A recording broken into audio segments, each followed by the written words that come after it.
Finally आम्ही पोहोचलेलो आहे मंदिराजवळ. मंदिराच्या बाहेर असे पूजेचे सामान विकायला राहते.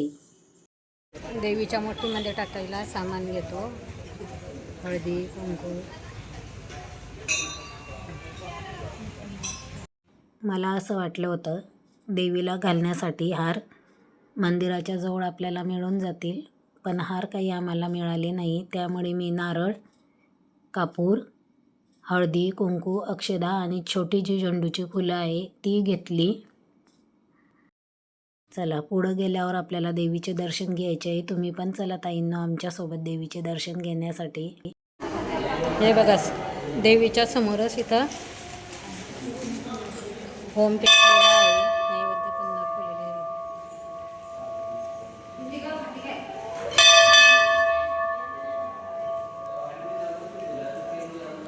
आतमध्ये देवी आहे म्हणजे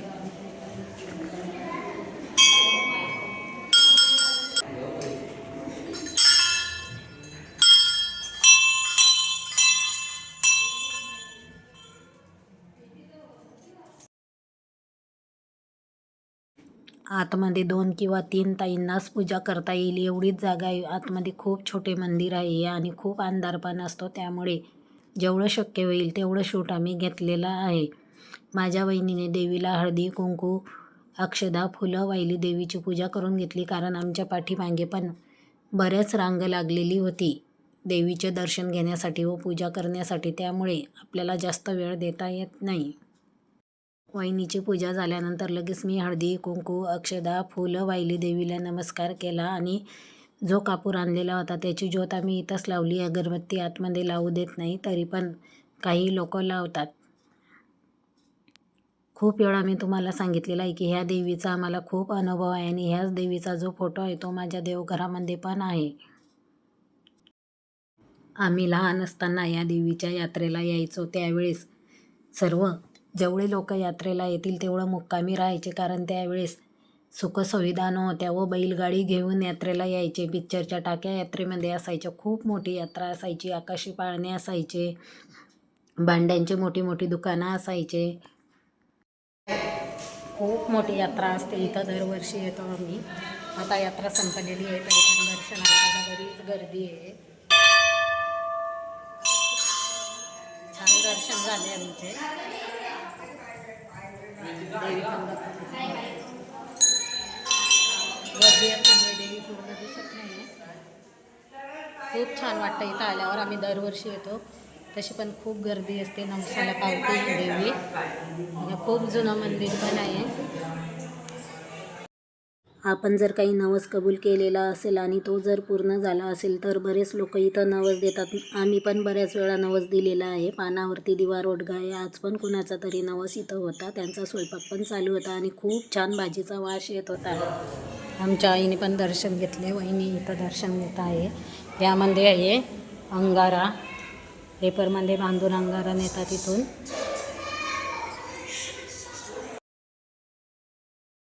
छान दर्शन झाले आमचे. बाहेर महादेवाची पिंड आहे तिथं दर्शन घेतो. खूप छान मंदिर आहे.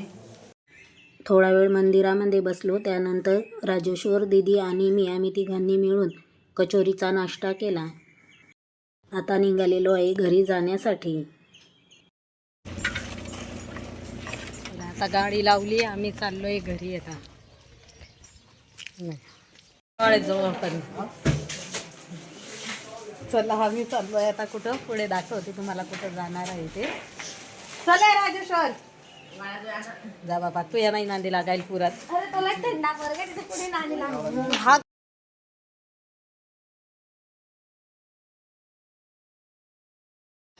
घरी आलो. 10-15 मिनटं आराम केला. त्यानंतर आता आम्ही कुठे चाललेलो आहे, काय चाललेलो आहे हे पण तुम्हाला दिसणार आहे. निसर्गाचा असा आनंद घेताना खूप छान वाटतं. हे बघा आम्ही कुठं आलेलो आहे. केळीच्या बागात.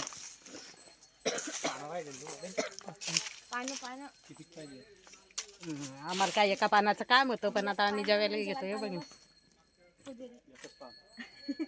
एकच नाही, आता घेऊ आम्ही जेवण करायला पानं. या असे फेकून देता का? मग राजेश्वर राजेश्वरी इकडे गाडी या साईडनं लावून दे. त्याला पहिलेच म्हटलं गाडी नीट लाव.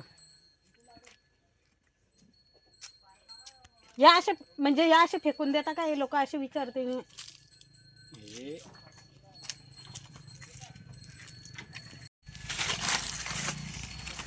आता हा गरवा आहे गेला टाकला नाही झालाय ना.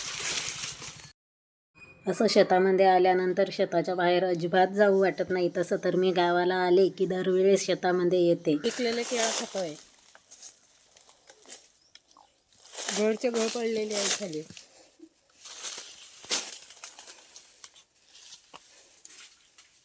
आपण काय आणायला पाहिजे होतं खरंच.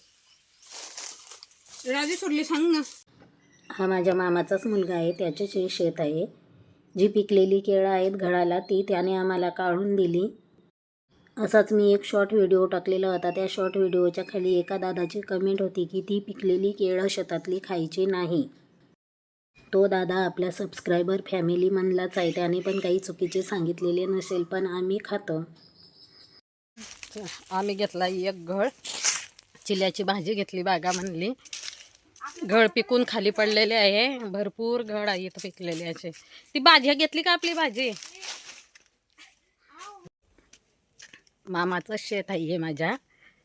आणि केळीची बागा म्हणजे घडांची गाळी पण भरणं चालू आहे. रोडला झालेली आहे त्यांची भरून. गाळी झालेली आहे त्यांची भरून. हे बघा केळांचे किती नुकसान झालेलं आहे यावर्षी. पूर्ण घड असे खाली पिकून पडलेले आहेत. चला आम्ही घेतलेले आहे पानं. केळीच्या पानावर जेवण मला खूप आवडते त्यामुळे आम्ही पानं घेतले. चिलीची भाजी म्हणतात ती चिलीची भाजी पण घेतली. छान वाटतं आहे शेतामध्ये. हे बघा पानं आहेत. पानं घेते मी जवळ खाली ठेवलेले आहे. हे बघा पानं तोडून ठेवलेले होते ते पानं घेतले जवळ. घडचे घड खाली पडलेले आहे. आपल्या यूट्यूब फॅमिलीमध्ये बरेच सबस्क्रायबर हे केळीच्या बागावाले आहेत. त्यांना जर माहिती असेल पिकलेल्या गळाची केळं का खात नाही तर मला कमेंटमध्ये नक्की सांगा. चला असो, शेवटी काही गोष्टी आपल्यालाही माहीत नसतात.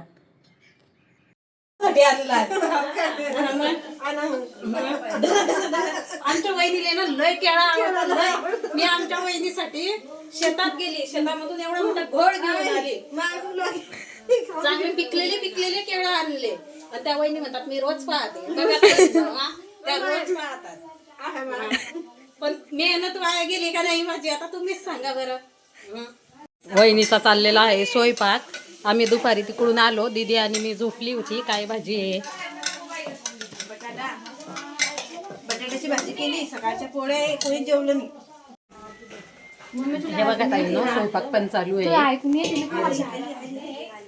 उडदाची डाळ भिजत घातलेली होती वडे करायसाठी. ती डाळ आमच्या वहिनीने पाट्यावर वाटली. ती मी त्याचं शूट नाही घेतलं कारण मी गेलेली होती शेतामध्ये त्यांच्यासाठी घड आणायला. पण त्या म्हणतात मी रोज पाहते.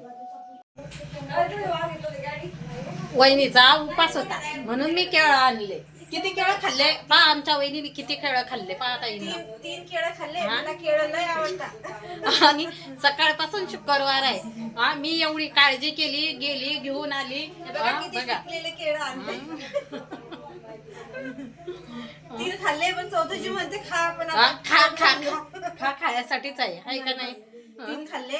3 का कमी आहे का. मला केळं आहे ना खूपच आवडतं. माझ्या घरी नाही का कोणीच केळं खात नाही पण मी एकटी केळं खाते. कच्चे पण आणले. कच्चे पण आणले बघा. कच्चे आणले लगे हे पिकलेले हे कच्ची आहे. आणि ही भाजी पण आणली बघा. भाजी मी दाखवली. आता याची रेसिपी आमच्या वहिनी ही भाजी करणार आहे. मी तुम्हाला ती रेसिपी दाखवणार आहे. ताईनं उपटून आणलेली आहे ती भाजी. आता ती निवडून घेतो आम्ही. आई जवळ देतो निवडायला. आई निवडून दे. पानं पण आणले ताईने. जेवणाची पानं पण आणले. भांडे घासायचं कामच नाही आता. आमच्या वहिनीला भांडे घासायला त्रास नको म्हणून आम्ही पानं पण घेऊन आलो. मीठ टाकलं का नाही तेच आठवत नाही. आता मीठ टाकताय भाजीमध्ये. लाईटची सगळी आहे ताई ही बघा. लवकर याच्यावर काय काय होतं वहिनी. याच्यावर भाकरी होता पोळ्या पण होता. छान लवकर स्वयंपाक होतोय. इथं जे पानावरती वाढलेलं आहे त्याचे कारण तुम्हाला सांगते. माझी मोठी बहीण 3 वर्षाची असताना वारलेली आहे. त्यामुळे ती ज्या दिवशी वारली त्या दिवशी ब्राह्मणाने तिच्या नावाचे ताट वाढून ठेवायचे असे सांगितलेले आहे.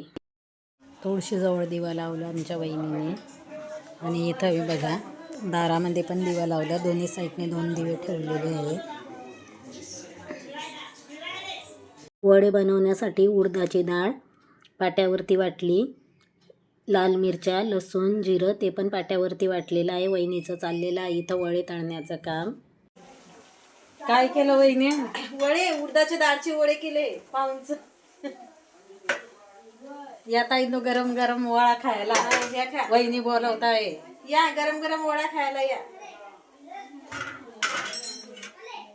छान उडदाच्या डाळीचे वडे बनवले, या तुम्ही पण खायला. तिचं जेवण होईल पण ती जेवण असेल मला घाई आहे बाई.